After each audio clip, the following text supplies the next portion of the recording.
Oui, Vincent, alors dans ce centre, on fait la part belle aux espèces marines de la baie de Cange, de la Manche et de la mer du Nord. On en apprend également un peu plus sur les techniques de pêche actuelles, sur la vie des marins pêcheurs et sur le parcours du poisson de la mer à l'assiette. Moi, je vais tout de suite retrouver Gabi, qui est un ancien marin pêcheur, reconverti en guide.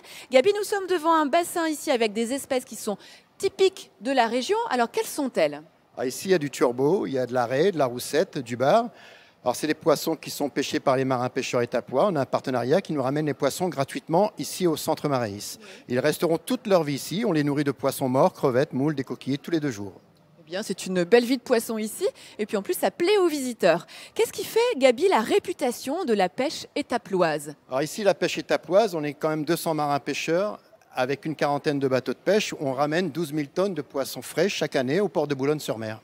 Alors, poisson frais, c'est ça qui est important, hein. Parce qu'on fait des courtes marées. On fait des marées du lundi au mercredi et on ramène 4-5 tonnes de poissons, étant donné qu'on a les zones de pêche très proches du port de Boulogne-sur-Mer.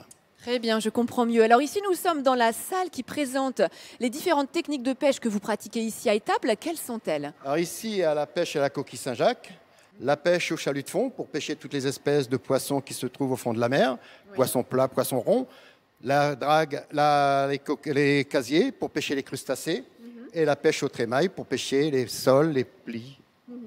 Est-ce qu'aujourd'hui, on arrive à avoir une pêche qui est respectueuse des fonds marins? Est-ce que c'est possible? Alors on a des tailles minimales de capture à respecter. Par exemple, pour la coquille Saint-Jacques, il faut au minimum 11 cm pour les coquilles Saint-Jacques d'ici à ici. Alors tout ce qui est en dessous de 11 cm, c'est rejeté vivant au fond de la mer, on n'a pas le droit de les commercialiser. Il y a une saison également pour la pêche à la coquille Saint-Jacques. Ça part du 1er octobre jusqu'au 15 mai.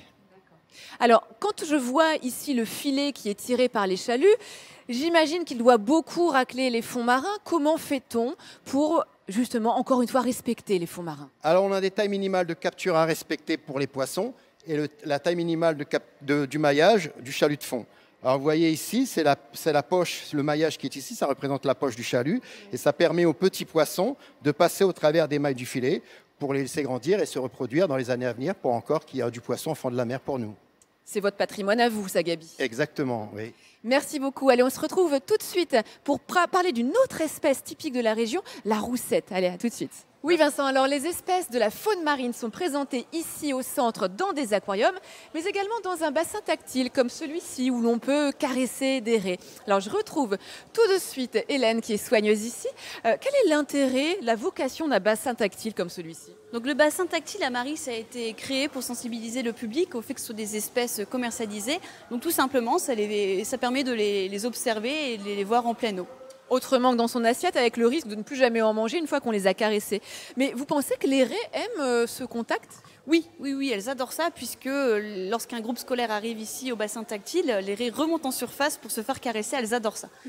D'où proviennent les animaux qui sont présents ici?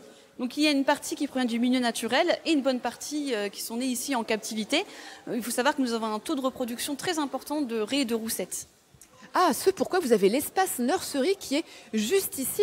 On va s'en approcher pour en apprendre plus, car voici un œuf de raie. Oui, tout à fait. Donc voici une capsule de raie et donc tout simplement ces capsules, vous pouvez les retrouver dans les laisses de mer. Ah, les laisses de mer, c'est ce qui est laissé sur le sable une fois que la marée se retire. Donc une fois le bébé sorti de l'œuf, la capsule va se retrouver en surface et donc nous allons les retrouver sur nos côtes. Vous me parlez de bébé raies. En arrivant, j'ai vu qu'il y avait ici un bébé raie. C'est assez fascinant de le voir comme ça. Oui, très spectaculaire, très joli. On peut même observer ses organes par transparence et même les petites branchies, sa petite bouche. C'est très pédagogique. Alors, ce que j'ai remarqué, Hélène, c'est aussi la présence d'œufs ici, qui ne sont pas des œufs de raie.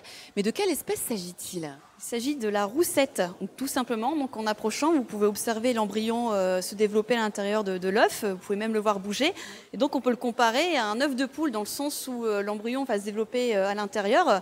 Et donc, le bébé roussette va mettre à peu près 7 mois pour se développer avant de sortir de son œuf, de sa capsule. 7 mois de développement et il a quelle taille? Un petit peu comme ceux qu'on a juste derrière là? Oui, tout à fait, exactement, à peu près 10 cm. C'est vraiment très petit. Eh bien, merci de m'en avoir appris plus sur l'œuf de raie et les œufs de roussette que vous pouvez aussi retrouver dans les laisses de mer. L'œuf de raie, lui, est seul, tandis que les œufs de roussette sont présents comme ça, en forme de grappe.